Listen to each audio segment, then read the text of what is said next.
पांडवों का राज्य। पांडवों का राज्य लौटाने का आग्रह और दोनों पक्षों की कृष्ण से सहायता मांग।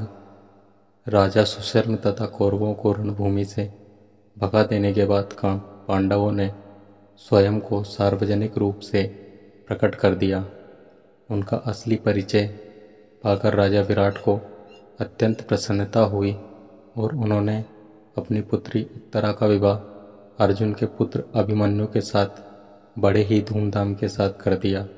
इस विवाह में श्री कृष्ण तथा बलराम के साथ उनके बड़े बड़े राजा महाराजा भी सम्मिलित हुए।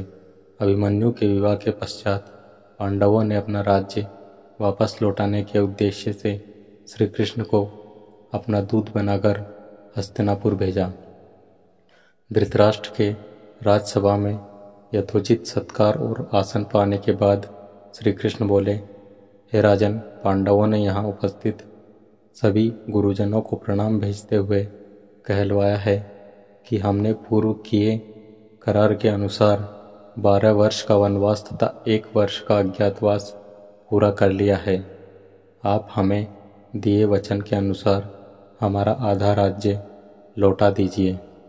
श्री कृष्ण के वचनों को सुनकर वहाँ उपस्थित भीष्म, विदुर, द्रोण आदि गुरुजनों तथा परशुराम, कण्व आदि महर्षिगणों ने धृतराष्ट्र को समझाया कि वे धर्म तथा न्याय के मार्ग में चलते हुए पांडवों को उनका राज्य तत्काल लौटा दें। किंतु उनकी इस समझाइश को सुनकर दुर्योधन ने अत्यंत क्रोधित होकर कहा, ज्येष्ठ पुत्र होने के नाते इस राज्य पर मेरे पिता धृतराष्ट्र का अधिकार तथा किंतु उनके अंधत्व का लाभ उठाकर चाचा पांडु ने राज सिंहासन पर अधिकार कर लिया। मैं महाराज धृतराष्ट्र का ज्येष्ठ पुत्र हूँ, अतः इस राज्य पर मेरा और केवल मेरा ही अधिकार है।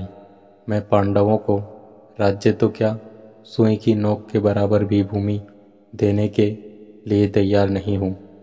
यदि उन्हें अपना राज्य वापस चाहिए तो वे हमसे युद्ध करके उसे प्राप्त कर ले।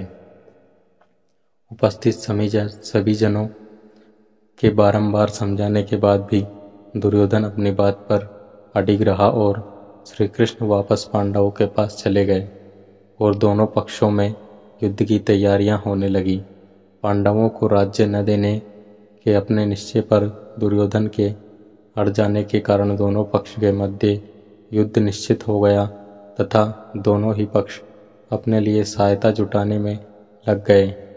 एक दिन दुर्योधन श्री कृष्ण से भावी युद्ध के लिए सहायता प्राप्त करने हेतु द्वारिकापुरी जा पहुंचा।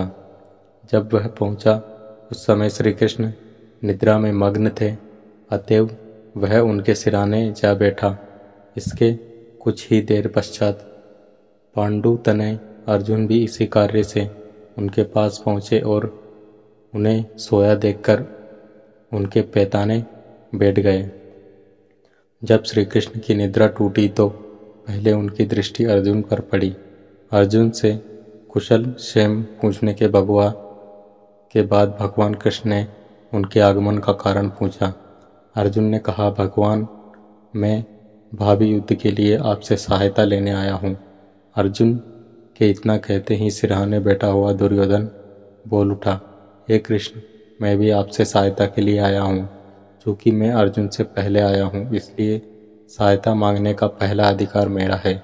दुर्योधन के वचन सुनकर भगवान कृष्ण ने घूमकर दुर्योधन को देखा और कहा, हे दुर्योधन, मेरी दृष्टि सबसे पहले अर्जुन पर पड़ी है और तुम कहते हो कि तुम पहले आए हो, अतः मुझे तुम दोनों की सहायता करनी पड़ेगी।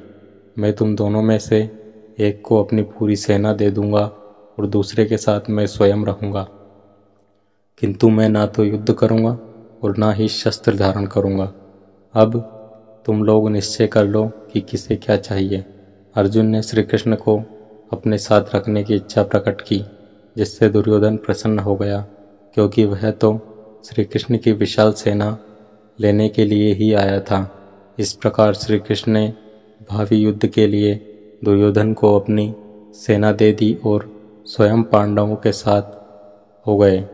दुर्योधन के जाने के बाद श्री कृष्ण ने अर्जुन से पूछा, हे पार्थ, मेरे युद्ध नहीं का निश्चय के बाद भी तुमने क्या सोचकर मुझे मांगा? अर्जुन ने उत्तर दिया, भगवान, मेरा विश्वास है कि जहाँ आप हैं वहीं विजय है, और फिर मेरी इच्छा है कि आप मेरा सारथी बने। अर्जुन की बात सुनकर भगवान श्री कृष्ण ने उनका सारथी बनना स्वीकार कर लिया। तो दोस्तों, ये थी पांडवों का राज्य की कहानी। ये आपको कैसी लगी हमें कमेंट करके ज़रूर बताएं, और वीडियो अच्छी लगे तो वीडियो को लाइक और शेयर ज़रूर करें। और ऐसी और वीडियोस के लिए बने रहें हमारे यूट्यूब चैनल के साथ। वीडियो में अंत तक बने रहने के लिए आपका धन्यवाद।